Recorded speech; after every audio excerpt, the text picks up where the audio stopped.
Sebelum kita mengenal kekristenan di Kalimantan seperti apa, perlu kita ketahui bersama bahwa orang-orang Kalimantan itu dibagi dalam dua golongan. Yang pertama orang-orang yang hidup di pesisir, yaitu orang Melayu, mereka memeluk agama Islam dan mereka ada di bawah kekuasaan Kesultanan Banjarmasin. Kemudian ada orang-orang Dayak, yaitu orang-orang yang hidup di pedalaman. Mereka dibagi lagi menjadi dua suku, yaitu suku Ngaju dan suku Maayan. Suku Ngaju sendiri mengenal dua sistem kasta atau golongan, yaitu orang-orang budak dan orang-orang merdeka. Mereka di bawah kekuasaan Sending Belanda pada tahun 1835. Kemudian teman-teman perlu kita ketahui bahwa orang-orang Dayak sendiri khususnya mereka memeluk agama Kaharingan atau agama suku yang mereka anut dan mereka percayai pada saat itu. Dan kemudian dalam perkembangannya orang-orang Dayak sendiri dalam sistem ekonomi mereka sangat tergantung pada orang-orang atau pedagang-pedagang dari pesisir. Jadi mereka sudah melakukan interaksi dengan orang-orang Muslim atau orang-orang Islam. Hal itu juga yang menjadi faktor kenapa sih agama Kristen susah untuk berkembang di sana. Kemudian orang-orang Dayak ini sendiri sangat tertutup akan perubahan dan hal-hal baru. Jadi pekabaran Injil di Kalimantan sendiri dimulai ketika Pendeta Merdus mengunjungi Pulau Kalimantan, yaitu tepatnya di Kalimantan Barat dan Kalimantan Selatan pada tahun 1829. Jadi ketika dia mengunjungi, dia melihat bahwa Kalimantan membutuhkan terang, sehingga dia melaporkan ke orang-orang Eropa, khususnya Badan Sending RNG, untuk dapat mengirimkan para sendeling atau orang-orang yang bekerja pada misi PI untuk datang ke Indonesia, khususnya Kalimantan. Dan hebatnya orang-orang RMG ini sangat tertarik. Mereka merasa bahwa ini adalah suatu tantangan baru yang bagi mereka harus mereka kerjakan. Jadi mereka datang, tetapi orang-orang yang diutus itu tidak serta-merta diterima karena orang-orang Belanda pada saat itu sangat chaos. Artinya mereka sangat depresi atau mereka sangat takut akibat perang Diponegoro. Mereka takut kalau setiap pengajaran yang dibawa itu membuat orang Indonesia mau merdeka sendiri. Jadi pada saat itu juga orang-orang tersebut yang datang dari Jerman seperti Bernstein dan Heger, mereka datang tapi mereka tetap ditahan di Batavia. Hingga pada tahun 1835 mereka lolos pemeriksaan dan mereka diizinkan untuk berlayar ke Banjarmasin. Nah teman-teman, Banjarmasin menjadi tempat pemilihan PI oleh Bernstein. Dan di sana ia menetap dan melakukan PI-nya pertama-tama dengan misi mulai masuk ke orang-orang pedalaman. Jadi teman-temannya itu mereka mulai berkolaborasi untuk membangun PI, pos-pos PI. Yang pertama tuh di Sungai Kapuas, tapi di sana mereka sangat mendapatkan keamanan seperti di pos berikutnya, yaitu Tamiang Layang. Mereka mendapatkan keamanan dan mereka diterima baik. Tetapi di pos kedua di daerah Putuleo dan di daerah Pututelo mereka tidak mendapatkan keamanan, mereka malah diserang. Nah, baik teman-teman, dalam usaha pekabaran Injil yang dilakukan oleh para zendeling di Kalimantan Selatan pada saat itu, mereka menggunakan beberapa metode, seperti membangun sekolah, mulai mengadakan kebaktian, membangun hubungan dengan masyarakat Dayak. Contoh membangun hubungan dengan masyarakat Dayak di sini yaitu dalam kehidupan sehari-hari para zendeling, mereka juga ikut menggunakan bahasa Dayak. Bahkan dalam kebaktian, Alkitab yang mereka gunakan pun diterjemahkan ke dalam bahasa Dayak. Selanjutnya yaitu menebus budak. Budak di sini adalah orang-orang yang memiliki utang namun tidak bisa membayar utang tersebut. Lalu mereka ditebus, dijadikan budak lalu ditebus oleh para zendeling ini. Orang-orang atau budak-budak tersebut disebut dengan pandeling. Selanjutnya yaitu pemberian kebebasan beragama. Para zendeling memberi kebebasan kepada masyarakat Dayak untuk dalam memilih agama mereka. Nah teman-teman, metode-metode yang sudah digunakan oleh para zendeling ini ternyata gagal. Nah, apa sih penyebab kegagalan dari metode ini? Yang pertama yaitu ketidaksabaran dari para zendeling ini. Jadi para zendeling ini seperti tidak sabar. Mereka mau kalau masyarakat Dayak itu secara cepat untuk masuk Kristen. Dan juga para zendeling ini terpengaruh oleh individualisme Barat. Yang kedua, kurang memahami keadaan masyarakat Dayak.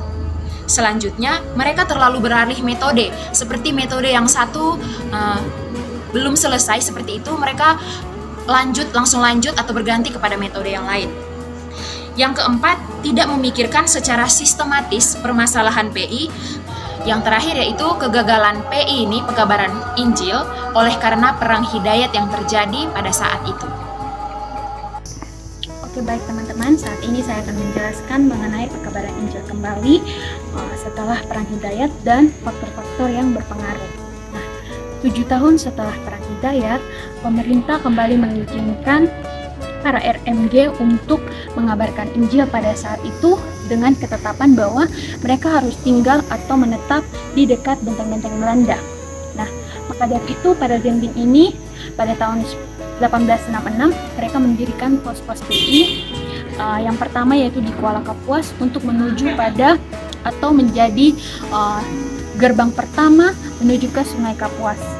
Bukan hanya sampai di situ saja, mereka juga mendirikan beberapa pos PI di Barito, yaitu di sebelah timur, yaitu untuk menuju ke Sungai Kalayan, Sungai Katingan, dan juga Mentanya.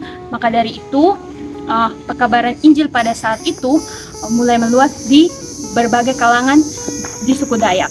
Oke, baik teman-teman, sesudah 75 tahun, sesudah tahun 1866, pekabaran Injil di Kalimantan makin meluas di bagian wilayahnya. Nah, pada tahun 1939 terdapat 15.000 orang yang masuk agama Kristen. Akan tetapi pada saat itu kita dapat melihat utusan Zending cuma berjumlah 78 orang dan tenaga pribumi pada saat itu hanya berjumlah 235 orang beserta guru-guru pada saat itu. Nah, dengan begini kita dapat menyimpulkan bahwa pekabaran Injil pada saat itu memang maju atau makin meluas di Kalimantan, akan tetapi tidak begitu signifikan dikarenakan kurangnya kemajuan di bagian segi statistiknya mereka. Oke, baik teman-teman, saat ini saya akan melanjutkan yaitu pemaparan saya mengenai faktor-faktor yang berpengaruh, yaitu faktor objektif yang mana penduduk Kalimantan pada saat itu bersifat jarang atau tidak terlalu padat dan mereka juga sangat sulit dalam berinteraksi, bahkan ekonomi mereka pun sangat parah. Nah, orang Kalimantan juga sulit untuk menerima hal-hal baru, yang dimana pada saat itu Zending mereka melihat bahwa orang Kalimantan itu masih berpengaruh atau masih dominan pada agama suku mereka yaitu Keharingan, sehingga orang Kalimantan berpikiran bahwa ketika ini kita mau masuk Kristen berarti kita harus meninggalkan suku nenek moyang kita atau suku Keharingan itu. Nah, dengan begitu mereka berpikir juga bahwa ketika mereka dibaptis berarti mereka harus meninggalkan suku Keharingan mereka. Maka pada saat itu agama Islamlah yang lebih dominan atau menjadi mayoritas di Kalimantan, karena agama Islam pada saat itu mereka masih mengizinkan orang-orang Kalimantan untuk tetap menganut agama suku mereka yaitu Keharingan tadi. Tetapi agama Kristen itu atau para Zending itu tidak mengizinkan lagi, yang dimana ketika orang itu dibaptis berarti mereka harus meninggalkan suku atau agama Keharingan mereka itu.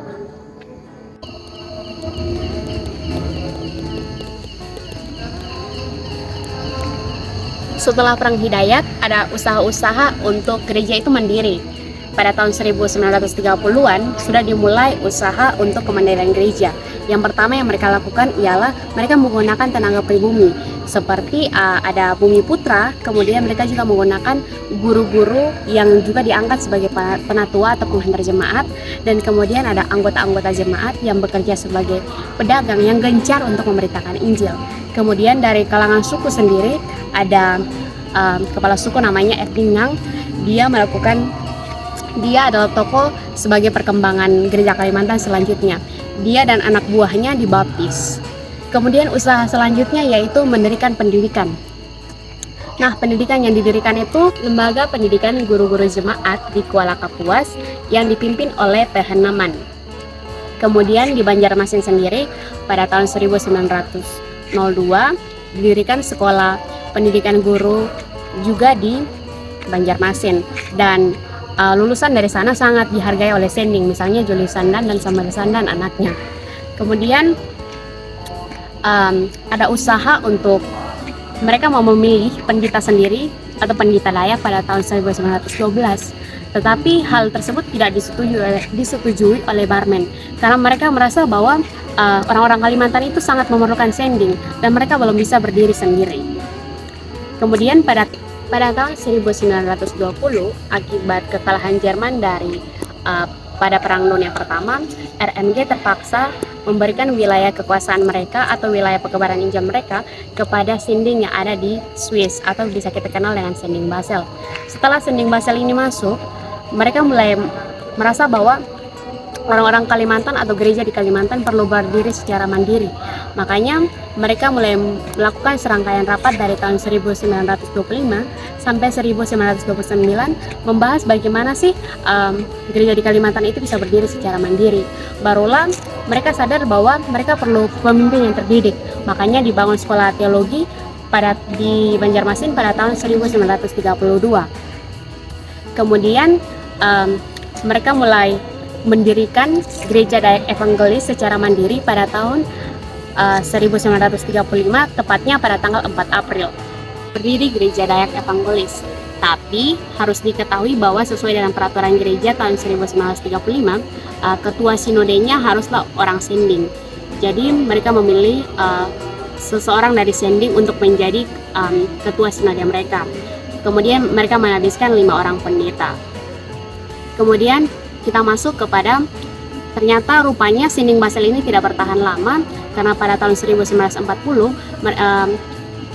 ada penawanan orang-orang Jerman oleh Belanda, dan pada tahun 1942 sendiri Jepang telah masuk ke Indonesia dan Jepang melarang untuk orang-orang Swiss itu melakukan PI di Indonesia. Jadi orang-orang Jepang itu memilih salah satu orang untuk menjadi ketua sinodenya mereka. Nah, usaha pekabaran Injil ini terus berlanjut pada tahun 1950, di mana gereja Dayak Evangelis kemudian diubah namanya menjadi Gereja Kalimantan Evangelis. Hal ini dikarenakan mereka mau menunjukkan atau membuktikan bahwa mereka adalah suatu gereja nasional yang berdiri di Indonesia yang merdeka. Kemudian gereja juga melakukan beberapa perubahan atau peningkatan pada kehidupan orang-orang di pedalaman agar dapat membantu mereka untuk beradaptasi dengan perubahan. Misalnya yang pertama itu mereka mendirikan sekolah universitas di Palangkaraya, kemudian ada juga sekolah dari SMA sampai ke TK. Kemudian ada punya sekolah-sekolah teknik seperti perkayuan yang mereka bangun. Kemudian yang terakhir ada pekabaran Injil di daerah-daerah lain. Pekabaran Injil di daerah-daerah lain ada 2, yaitu yang pertama di Kalimantan Timur sejak tahun 1929, kemudian di Kalimantan Barat pada tahun 1933 oleh Lembaga Christian and Missionaries Alliance atau disingkat CMA. Penyebaran Injil yang dilakukan di Kaltim lebih cepat berkembang sebab para sendling yang membaptis orang-orang Kaltim, meskipun orang-orang Kaltim tersebut menempuh pendidikan yang singkat. Kemudian di Kalimantan Barat, tepatnya di hulu sungai Kapuas, CMA juga sudah melakukan penyebaran Injil sejak tahun 1933, tetapi dihentikan karena pada saat itu hasil dari pekabaran Injil yang mereka lakukan kurang berkembang. Kemudian usaha PI diserahkan kepada Gereja Protestan Indonesia. Tetapi setelah Perang Dunia Kedua, pihak GPI menyerahkan pekabaran Injil ini kepada Gereja Gereformat Bebas. Kemudian pada saat itu juga ada pendatang yang datang mendirikan Gereja Protestan Kalimantan Barat yang membantu pekabaran Injil di Kalimantan Barat. Jadi dari seluruh materi yang kami bahas tentang pekabaran Injil di Kalimantan, kelompok kami dapat menyimpulkan bahwa pekabaran Injil yang dilakukan di Kalimantan tidak berkembang dengan begitu pesat, tidak sama seperti di daerah-daerah lain di Nusantara ini.